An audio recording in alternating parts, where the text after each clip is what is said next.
The ATS86XX Advisor Management System supports full integration of the 2X series fire alarm panels for event monitoring as well as control over the installation.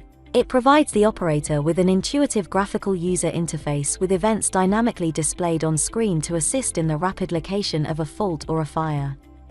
Default method to connect to the device is TCP/IP network. It is desired to connect to a single panel. However, if panels work in networked mode, then it's allowed to have multiple panels under single bus controller. Then all panels communicate through one selected gateway panel. If you have a multi-panel configuration ready, you can use the PCC 2X software to export it for use with ATS8600 applications. Please run PCC 2X and open the project which you want to export.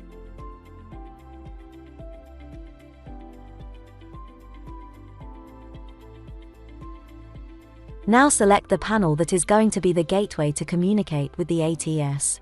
Make sure this panel has defined TCP/IP parameters in accordance with your network specification. In addition, a requirement for multi-panel monitoring is that the gateway must be a repeater type with global control as well as fault and condition events activated. All other panels existing in the FireNet should be repeated by this repeater. You will find all these options under the FireNet tab. Connection to the ATS8600 will be possible with a valid access password defined in the panel's main settings.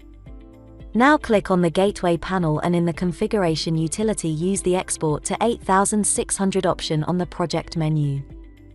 In the File Path box, type a new name or browse to where you want to save the exported project. Then click Save to export. This file can be used when importing the fire system configuration into the ATS8600 management software. The necessary connection data such as panel ID, IP address, port and the password are automatically included.